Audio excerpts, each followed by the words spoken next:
Nick had been his best friend since kindergarten.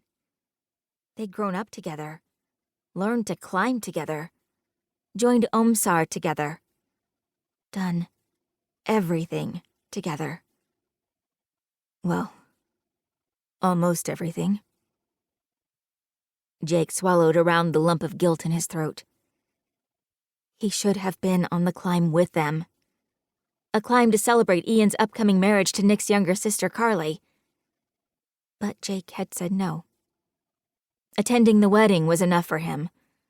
A climb would have been salt in the wound. Okay, his heart. He thought he'd been following his gut. But maybe the decision not to climb had been selfish. If he'd said yes. Sean Hughes, one of the rescue leaders who'd been talking by the door, motioned for Jake and two other experienced members, Bill Paulson and Tim Moreno, to come over. Here's the plan. Avalanche hazard is high, and the weather isn't the greatest. A snowcat will take us to the top of Palmer. When we get there, SAR Base is expecting us to call in a condition report to decide if we're staying put or if a search is even possible. Every one of Jake's muscles tensed.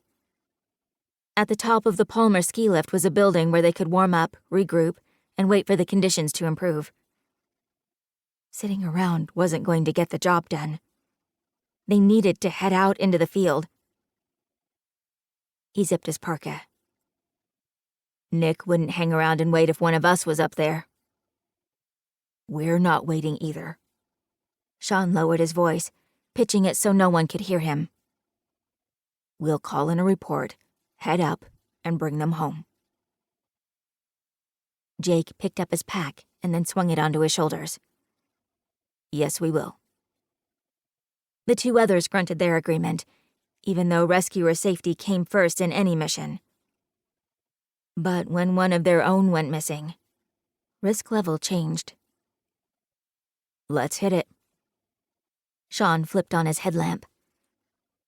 Jake followed him out of the lodge and into the frigid air. Tim and Bill brought up the rear. The media followed, taking pictures of them, the flashes like lightning, as they trudged their way through the heavy wind to the snowcat. Freezing mist created a haze on Jake's goggles. Each breath stung. It had to be a nightmare at the summit. What could have happened up there? Maybe Nick or Ian had gotten injured. Hurt. Maybe they couldn't get cell coverage. Or their phone batteries had died. Maybe they were waiting out the weather in a snow cave. Maybe... Jacob!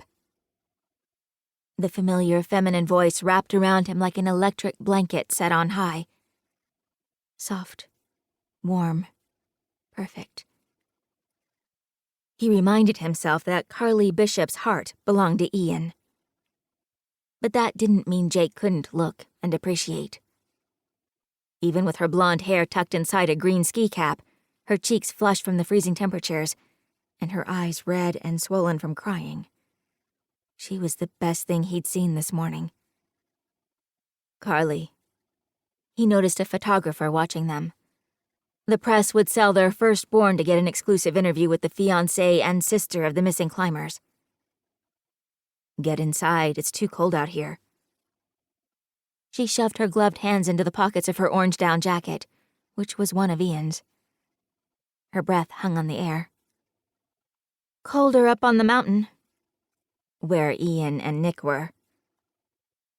His gaze met hers in unspoken understanding.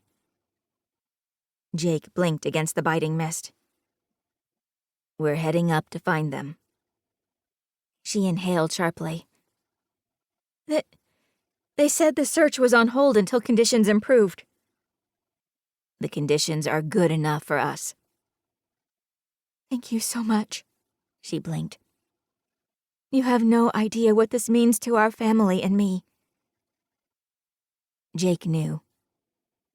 He was closer to the Bishops than his own parents. That was one reason he'd never treated Carly as anything other than his best friend's kid sister. Well, that and the age difference. She was 22, 4 years younger than him. Their ages meant nothing now, but...